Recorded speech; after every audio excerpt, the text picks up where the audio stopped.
Irmãos, em Filipenses 4:8, por gentileza.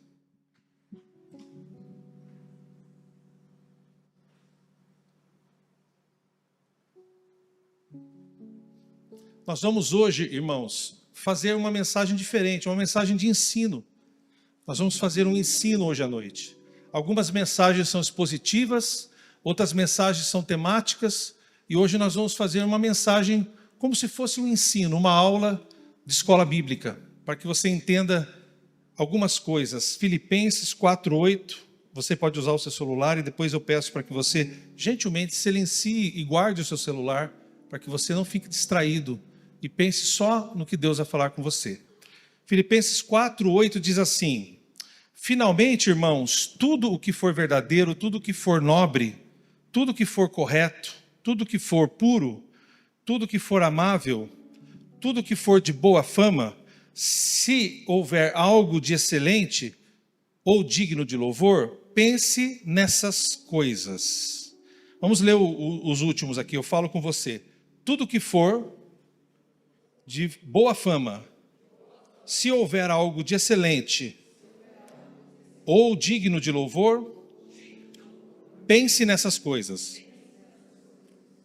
Nós estamos introduzindo o primeiro ponto, e o que eu queria falar para vocês hoje são as 5 orientações que a Bíblia nos ensina sobre a vida. A Bíblia, meus queridos, ela traz muitos ensinamentos. Não são só 5 ensinamentos, são dezenas, talvez centenas e milhares de ensinamentos.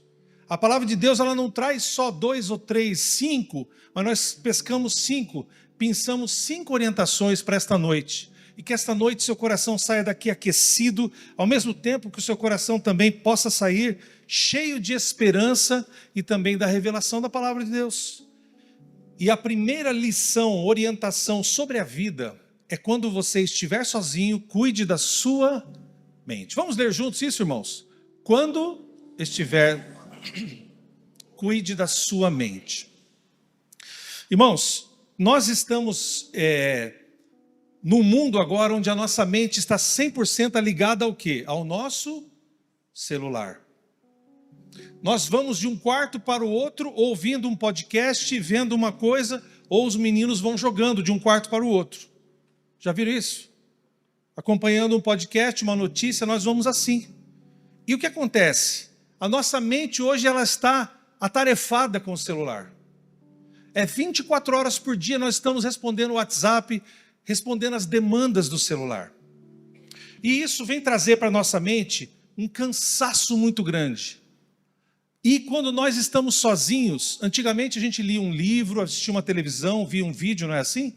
Ou a gente parava um pouco para pensar. Hoje em dia, raramente quando nós estamos sozinhos, nós estamos sem o nosso celular. Tem sido quase que uma praga mundial, né? Para todas as pessoas está assim, desde crianças, né? E o que acontece? A nossa mente ela está cansada de tanta informação. E por aqui, irmãos, pelo celular, é onde as pessoas hoje recebem as informações.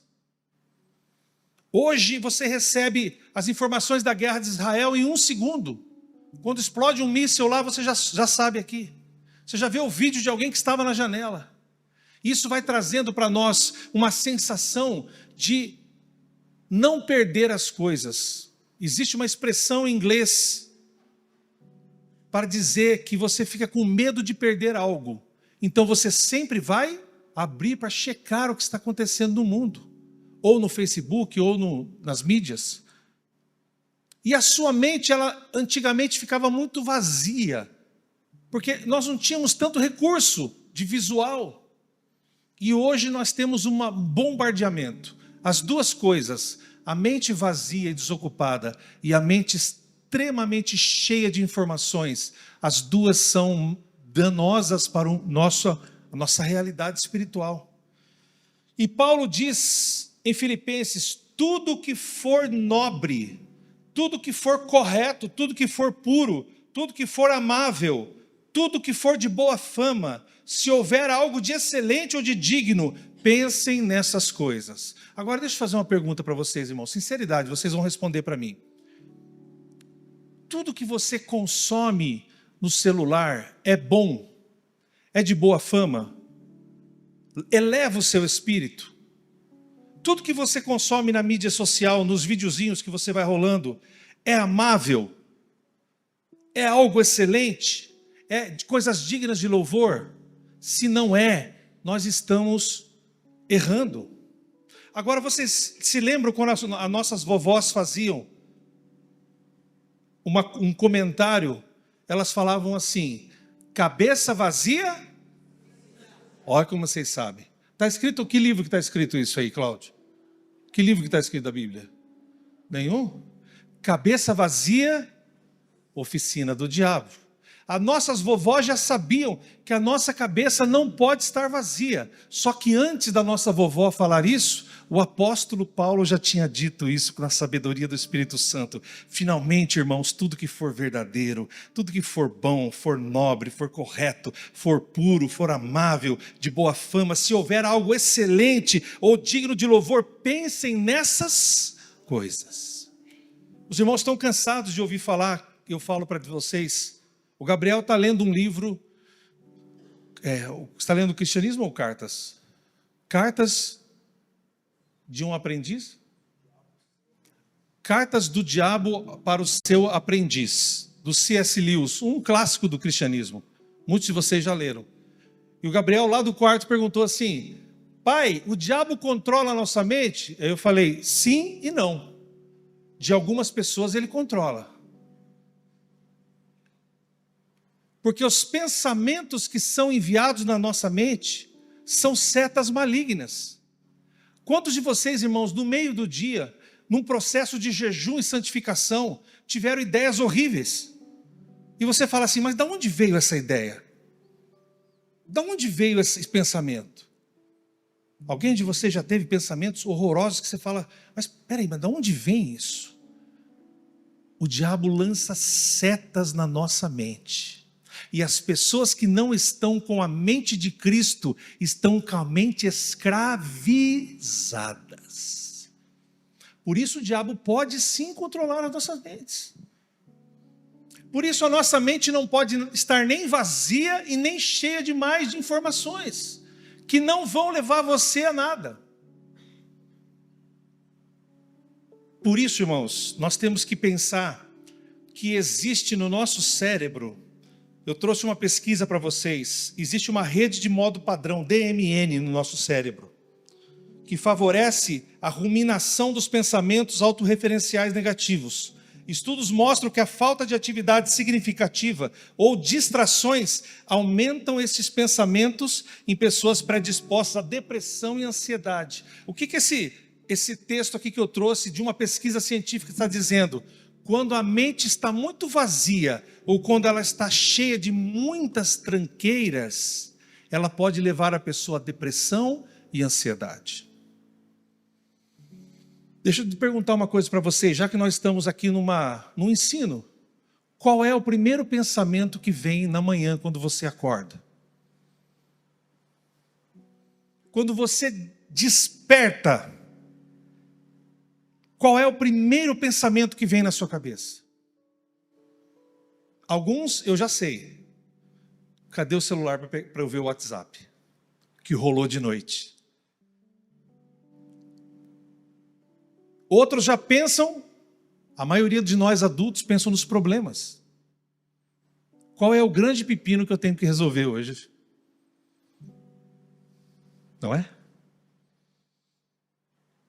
E eu tenho feito um teste, irmãos, eu pediria para vocês tentarem me acompanhar.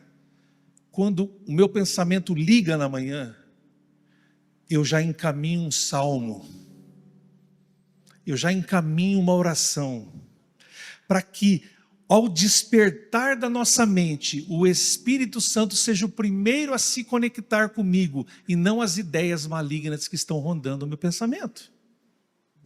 Você tem uma carteirinha de crente, de pastor. Isso não impede que Satanás ronde a sua cabeça. Lutero disse assim: eu não posso impedir que um corvo voe por cima da minha cabeça, mas eu posso impedir que o corvo faça um ninho na minha cabeça. Não ouvi nenhum glória a Deus. O que Lutero quis dizer, irmãos, que você vai ser atacado na sua mente.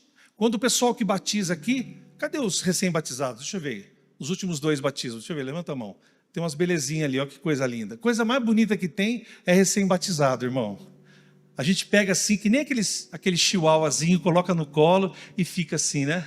De vez em quando eles fazem assim, mas a gente trata bem dos batizadinhos, ó, que lindos. E eu falo para vocês, na primeira aula dos batizados, eu digo o quê? Quando você pisar aqui para fora da aula de batismo, a primeira aula que nós damos depois do batismo, porque nós damos aula, acompanhamos com os anjos da guarda, fazemos a formatura e inserimos na célula. Essa é a visão da nossa igreja. Eu digo para eles, você vai ser atacado na porta da igreja. E eu sei que tem pessoas que estão aqui sendo atacadas pelos problemas. Porque existe a vontade da carne e a vontade do diabo sobre nós. As setas estão sobre nós. Mas tomar o controle da nossa mente é só se nós damos a permissão para tomar o controle da nossa mente. Portanto, o Salmo 119 diz assim, que as palavras da minha boca e a meditação do meu coração sejam agradáveis perante ti, ó Senhor, minha rocha e meu redentor. O salmista sabia que se ele constantemente louvasse o Senhor, ele estaria conectado a Jesus. Irmão, você pode ter o emprego que você tiver, marceneiro, soldador, trabalhar na usina, trabalhar no escritório, ser professora, professor. Você pode ser um cara da internet, você pode ser uma pessoa que tem uma fábrica, você pode ser uma pessoa que tem um comércio. Existe sim uma forma de você estar constantemente, como 1 Tessalonicenses diz, orai sem cessar. Porque se você não estiver em oração, você vai ser atacado facilmente. E eu vou provar para vocês, agora nessa mensagem, que você pode ser atacado. Em segundo lugar, irmãos, a grande lição que a Bíblia nos dá é que quando nós estivermos com amigos, cuide da sua língua. Vamos ler de novo? Quando estiver, cuide. Leia mais uma vez, igreja. Não significa que você não vai cuidar sempre, mas especialmente quando nós estamos com amigos, nós estamos relaxados. E quando nós estamos relaxados, geralmente nós mostramos quem nós somos, ou o que tem dentro da nossa cabeça. Então o segredo não seria relaxar. O segredo é você cuidar da sua língua em todo o tempo. E nós vamos ver daqui a pouco um grande exemplo disso na prática. Hoje eu vou tirar da cartola uma demonstração para vocês. O Provérbios diz assim, quem guarda a sua boca, guarda a sua língua e guarda-se de muitas tribulações. Não sei se vocês sabem, igreja, mas os monges medievais faziam voto de silêncio. Às vezes meses, às vezes anos, em que os monges ficavam trabalhando lá no monastério e eles não falavam durante anos. Vocês que gostam de filme de cavaleiro medieval, os templários, eles não podiam conversar, nenhum monge podia conversar na hora da comida. Nós não precisamos chegar nesse ponto de fazer um voto de silêncio. Acho que alguns irmãos poderiam fazer aqui. Mas nós não precisamos fazer um voto de silêncio. A Bíblia diz que aquele que guarda a sua língua e guarda a sua boca, guarda de muitas tribulações.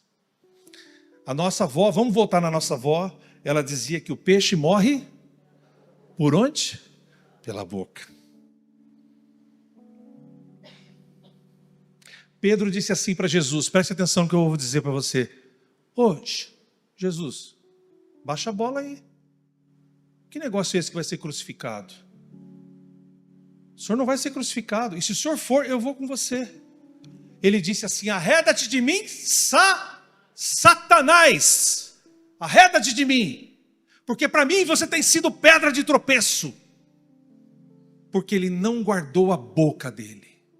Porque minutos antes ele disse assim, quem o povo diz que eu sou? E vocês, quem vocês dizem que eu sou?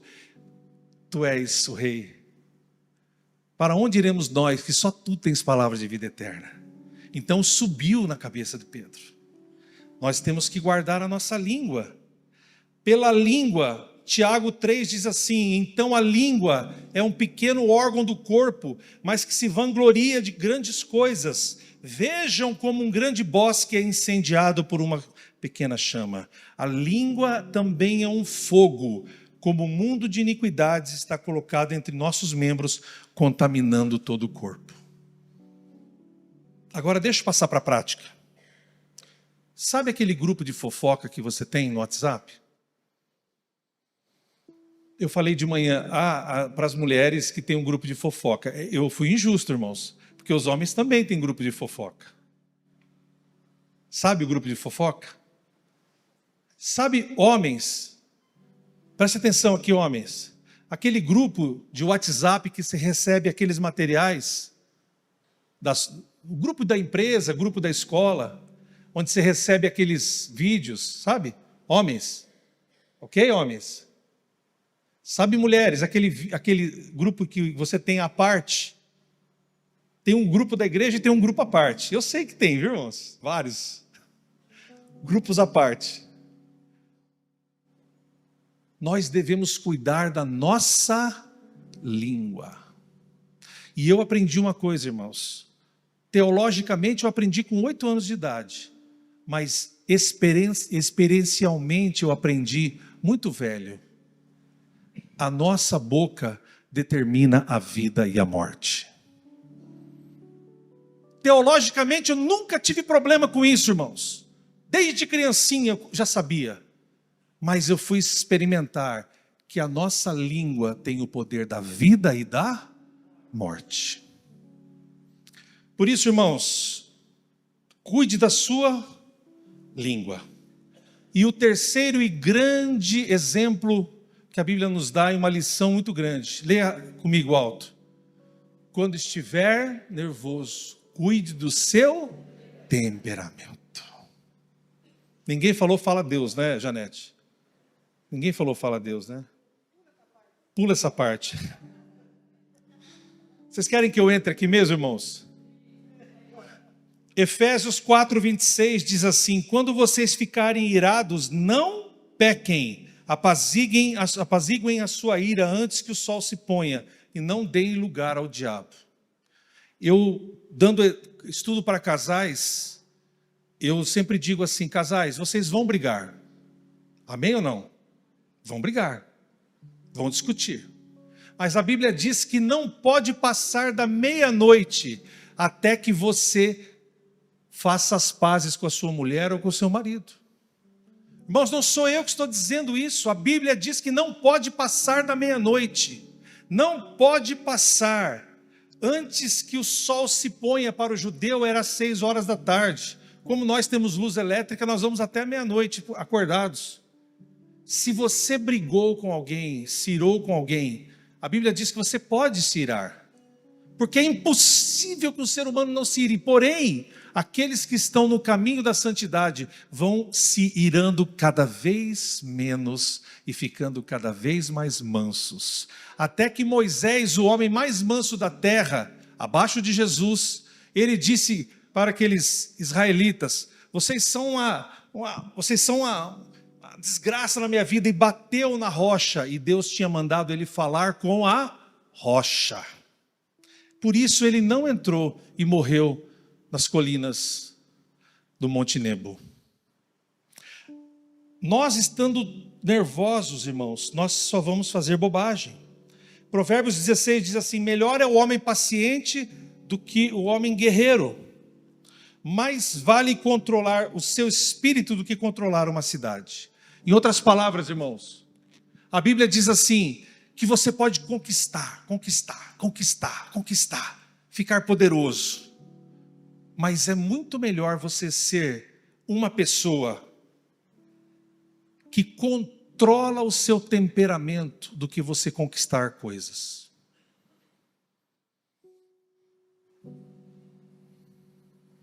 Vou contar um negócio para vocês. Eu mudei de São Paulo para cá no ano de 2021, em abril, voltando da pandemia. E atualmente onde eu moro, o portão dava muito problema, sabe, irmãos? Não sei se o portão de vocês, eletrônico, elétrico, lá dá problema. Mas o meu dava muito problema. E eu comecei a chamar a empresa veio, socorreu, mas o problema ia aumentando. O portão só ia piorando. Eu chamava a empresa, e aí não vinha, eu ficava, não podia sair, o carro, aquele transtorno. Isso vai aumentando a nossa ansiedade. E nós vamos começando a ficar zangados. E aconteceu comigo que eu não controlei o meu temperamento. Chegou um momento, depois de tanto chamar, e esperar que alguém viesse consertar o portão, eu falando com o atendente no WhatsApp, eu descontei tudo na atendente, no WhatsApp. E eu disse assim para ela no WhatsApp: você não é competente, você é incompetente, você nem merecia estar aí na empresa que você está. Porque imagina que em São Paulo vai ter um serviço porcaria desse. E ela respondia, e eu aumentava o tom. E ela respondia, e eu aumentava o tom. Acabou, irmãos, que eu troquei de empresa e finalmente resolveu o problema do portão. E passou. Mas quando eu estava falando aquilo, tem uma coisinha dentro de quem é crente chamada Espírito Santo. E enquanto a minha carne reinava, o Espírito Santo dizia para mim assim: cara, que coisa ridícula, você está passando do ponto. Alguém já passou por isso? De sentir que está passando do ponto? Que você foi até um ponto, mas você quer espizinhar o negócio. Alguém já sentiu isso? Que você quer espizinhar o negócio. E eu fui lá até o final. E, irmãos, eu cometi uma bobagem. Nunca você mande áudio para ninguém, tá? Nunca mande áudio para ninguém. Porque a sua voz, ela vai trazer aquele nervosismo, né? A ira e tal. Nunca mande áudio. 2023, mais ou menos, por aí. Há 2 meses atrás, irmãos, eu desci aqui no estacionamento. Tinha só eu, mais umas pessoas. Uma pessoa fez assim, psiu, psiu, psiu, psiu. Eu fui lá, a pessoa estava rindo para mim. E a pessoa falou assim: pastor, você acha que eu sou competente?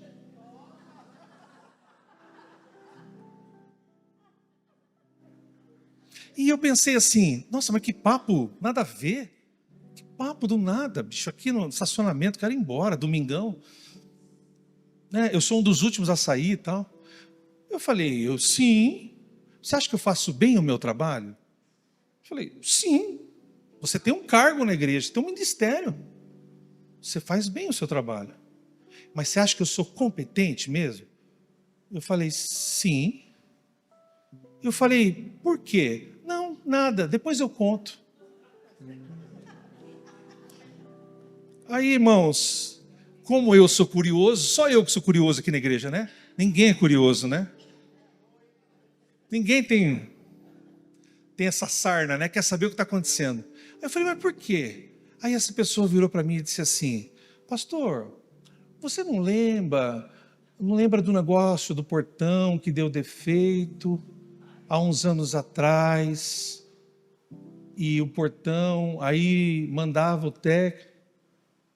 Eu tinha apagado da minha cabeça, irmão, sinceramente. O meu HD está queimando, falta os 10 GB para queimar, já queimou o resto. Tinha 1 tera, hoje não tem mais 1 tera. E eu não lembrava. Aí ela foi falando, essa pessoa, e quando ela falou assim, no WhatsApp, no atendimento do portão, o Espírito Santo fez assim na minha cabeça. Tuc, tuc, tuc, tuc, tuc, tuc. Você está vendo? Irmãos, eu não cometi grandes crimes e pecados na minha vida, mas todos os que eu cometi, o Espírito Santo fez eu vir lambendo o chão. E eu quero que o Espírito Santo faça isso na tua vida, porque só assim você vai virar crente. Quando o Espírito Santo pegar você na esquina e fazer você voltar todo o caminho que você fez. O caminho da ignorância, o caminho da violência, o caminho da agressividade, tudo que você fez. O Espírito Santo já me ama. Eu nem luto mais, irmão. Eu já vou tudo assim, ó. Que nem aquele cachorro que você arrasta, o cachorro vai para cima. Eu nem luto mais. E a pessoa disse assim para mim: você lembra do WhatsApp? Eu falei, do portão. E quando o Espírito Santo bateu na minha cabeça e fez assim,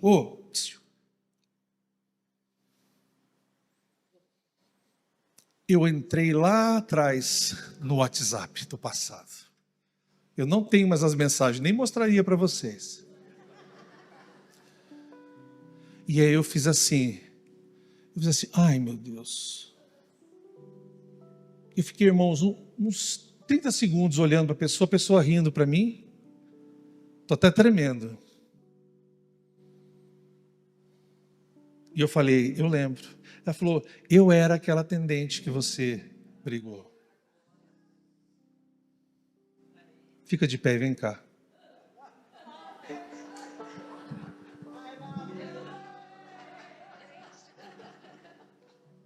Eu sou competente, tá, gente?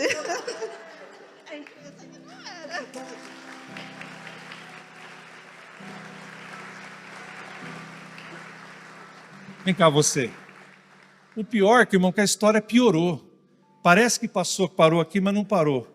Aí ela falou assim, olha bem, olha o que esse homem falou para mim. E mostrou a minha voz para quem? Eu dei o áudio para ele. Eu falei assim, amor, olha o que esse cara falou para mim. Você acha isso? E ele pegou o áudio e... Então, na hora que eu ouvi o áudio, eu falei, tem certeza? Eu conheço essa voz. Mas quem que é esse cara? Esse cara é um filho da pastora Edelba. Eu conheço ele desde os meus 15 anos. Eu falei, só que tem um porém. Não se preocupe não. Um dia Deus vai cobrar dele. E aí, irmãos, eu não sabia disso até 2 meses atrás. E quando ela chegou aqui com o tio Sam falou assim, esse aí que vai ser o seu pastor. Tem uma coisa ainda. Eu estava prestes a vir para cá e ela não sabia. Eu estava conversando com outro pastor, a pastora Ângela. Aí eu cheguei em casa, falei para ela assim, amor, nós estamos indo para a igreja da pastora Edelba. Ela falou, o quê? Que agora quem é o superintendente é o pastor Rafael, que será o seu pastor. Ela, osso, oh misericórdia. E quero falar um negócio para você na frente desta igreja e lá na live. Você é muito competente.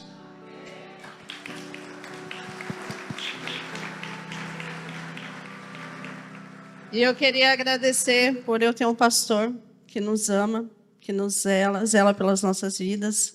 Obrigado por cuidar tão bem de mim e do meu esposo, tá? Ah, mas agora você sabe. Agora ela fala, né? Na hora que eu estava no chiqueiro, ninguém queria. Aí, irmãos, eu não controlei. O meu tem... Vamos ler a última vez ali. Quando estiver, controle o quê? Eu acho que mais didática que essa pregação, vocês nunca mais vão ver outra. Onde eu apresentei a vítima. E em quarto lugar, irmãos, quando você tiver problemas, cuide das suas emoções. Os problemas da sua casa, eles virão. Sim ou não? Cuide das suas emoções. Eu não cuidei das minhas emoções e geraram o meu temperamento. As suas emoções têm que estar debaixo da graça do Espírito Santo de Deus. Porque todos nós temos defeitos. Não sou só eu não, viu, irmãos? Você tem grandes defeitos como eu tenho. E quando eles forem aparecer, o que acontece? você não pode deixar que as suas emoções tomem conta de você. Tem gente que não é como eu, mas tem gente que guarda e morre cedo de infarto do miocárdio. Tem gente que guarda. Tem gente que corta a relação com o parente e nunca mais, porque guardou. As emoções fazem com que a gente tenha derrota na nossa vida. Filipenses diz assim, 4:6, não andeis ansiosos por coisa alguma, mas em tudo pela oração e súplicas com ação de graças, apresente os seus pedidos para Deus, e a paz de Deus, que excede todo entendimento, guardará os seus corações e as suas mentes em Cristo Jesus. Quem vai guardar a sua mente das emoções erradas é Jesus Cristo, que tem que ser o dono da nossa mente. Por isso, irmãos, o Salmo 55:22 diz assim: entregue as suas preocupações ao Senhor e Ele o sustentará, jamais permitirá que o justo seja abalado. A coisa mais difícil na nossa vida como crente é guardar nossas emoções, tristeza, melancolia, raiva, ódio, desespero. As nossas emoções estão dia a dia como uma sanfona. Você está relaxado, depois explode, depois volta. Em Cristo Jesus nós temos que ter autocontrole. Isso está no fruto do Espírito. Vocês viram o que a falta de controle fez na minha vida. E eu tenho casos assim também, tenho outros, mas depois eu vou passando vergonha a prazo. A prestação, eu prometo ir passando vergonha. Cada culto eu passo uma vergonha junto com vocês aqui. Por quê? Porque quando as suas emoções falam mais alto, a sua razão deixa de existir. Por isso a Bíblia nos diz, irmãos, que as nossas mentes têm que estar guardadas com a paz que excede a compreensão humana. A compreensão humana não consegue dimensionar a paz de Deus. Em último lugar, irmãos,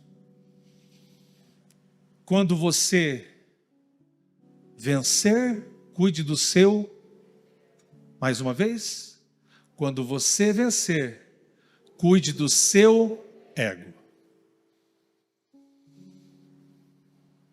O que fez Satanás cair do céu, o primeiro pecado dele foi com relação ao ego, porque ele viu a Deus e percebeu o tamanho de Deus e quis ser igual a Deus.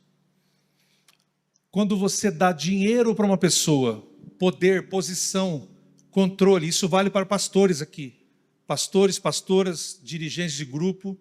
Quando você dá poder e dinheiro para uma pessoa, você vai saber quem é esta pessoa de verdade.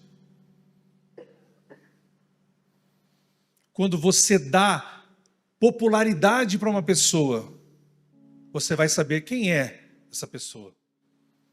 Eu falei de manhã sobre o Cristiano Ronaldo, né? Tem vídeos mostrando ele passando e não cumprimentando, e tem muitos vídeos mostrando ele cumprimentando crianças. Tem do Messi também, o Messi cumprimentando. São as pessoas mais famosas do mundo, que se passar aqui um caminhão, enche Chavantes para ver. Cristiano Ronaldo e Messi, que é mais famoso que esses caras. E tem vídeos lá do Cristiano Ronaldo ajoelhando, conversando com uma criança especial. Tem ele lá abraçado com uma criança. Tem do Messi. Então a gente olha e fala assim, pô, um cara desse tamanho, né? Um jogador desse tamanho, multimilionário, conversando com uma criança. Aí você vê outros jogadores que passam por cima da criança, que nem são tão famosos. Quando Deus te der posição, dinheiro, você vai mostrar quem realmente você é para as pessoas. E eu quero perguntar para você, quem você é na verdade? se você for hoje rico e famoso e poderoso, quem você é? O que é que você vai fazer com o dinheiro, com o poder e com a fama? Quem você é? Que tipo de pessoa é você? Onde o teu ego pode fazer com que você perca a conexão com Deus. Vamos ver. Provérbios 16, 18 diz assim: o orgulho vem antes da destruição e o espírito arrogante antes da queda. Numa versão da Bíblia mais antiga, Almeida Corrigida, vocês conhecem esse texto. A altivez de espírito, a queda. Em 1 Coríntios diz assim: assim aquele que pensa que está de pé, veja para que não caia. Em Daniel, no capítulo 4, a Bíblia diz que Nabucodonosor subiu nos jardins suspensos da Babilônia, uma das 7 maravilhas do mundo. Vocês que já estudaram história já viram, né? Ele subiu e a Bíblia diz que ele olhou de cima do seu palácio e ele contemplou a grande Babilônia. Na época não existia nenhum imperador maior que ele. Na época não existia nenhum rei mais soberano e nenhum exército mais poderoso que o da Babilônia. E a Bíblia diz em Daniel que ele, olhando de cima do seu palácio, dos jardins suspensos, ele disse assim: não é esta a grande Babilônia que eu construí? Quem construiu? Ele disse quem? Eu. Como capital do meu reino. Eu, meu. Com o meu enorme poder, para a glória da minha majestade. Veja, irmãos, o caminho da queda é o centro da sua vontade e não da vontade de Deus. Quando você começa eu, meu, minha, meu, eu, você está prestes a cair, porque a altivez de espírito precede a queda. E a Bíblia diz que depois que Nabucodonosor disse assim: eu construí a capital do meu reino com o meu enorme poder, para a minha glória. A palavra-chave aqui, irmãos, é glória. Deus não divide a sua glória com nenhum homem.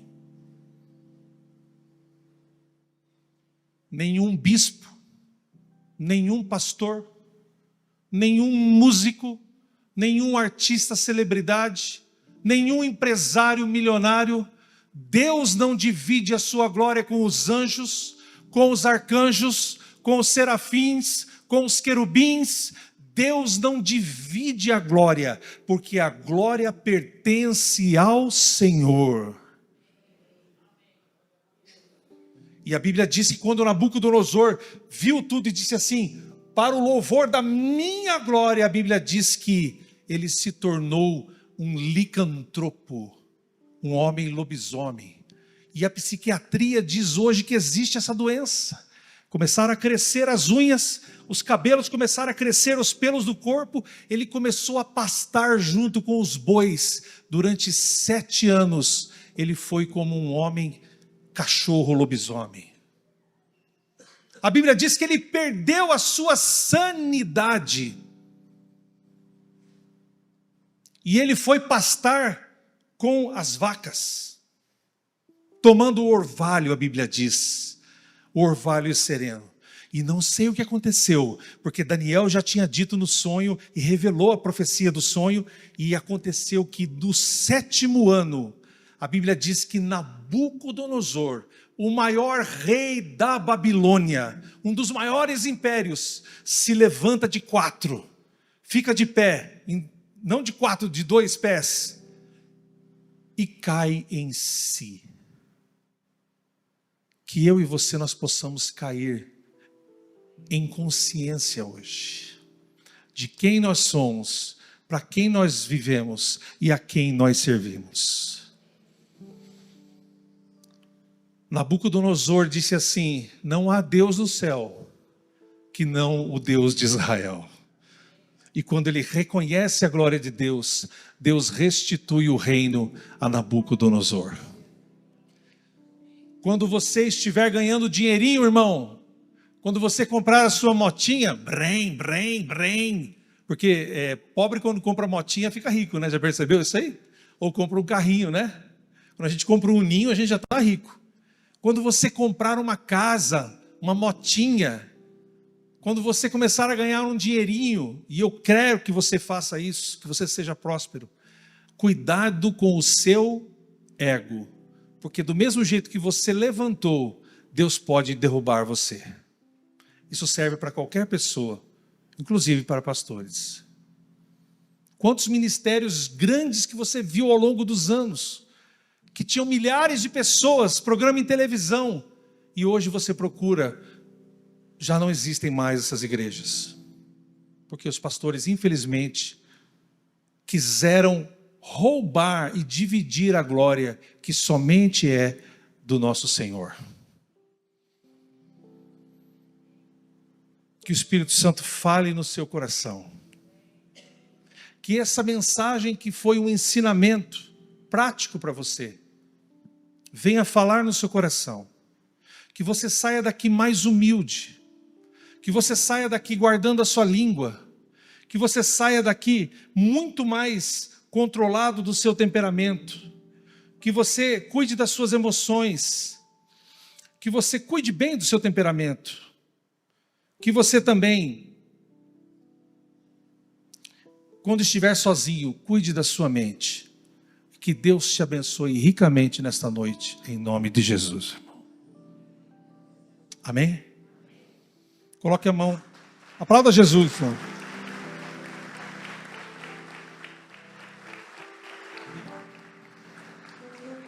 Os pastores que estão presentes vão ficar aqui na frente para orar por você, com imposição de mãos, conforme a Bíblia determina. Mas eu queria que você estivesse comigo domingo que vem, na madrugada, às 5:30 da manhã, para nós rompermos o sobrenatural de Deus. Amém? Coloque a mão na sua cabeça, que o Senhor te abençoe e te guarde, que o Senhor faça resplandecer o seu rosto sobre ti e tenha misericórdia de ti, que o Senhor sobre ti levante o teu rosto e te dê a paz. Que a graça do Senhor Jesus, o amor de Deus, a comunhão do Espírito Santo seja sobre todos vós, hoje e sempre. Amém e amém. Venha receber a oração, que Deus te abençoe.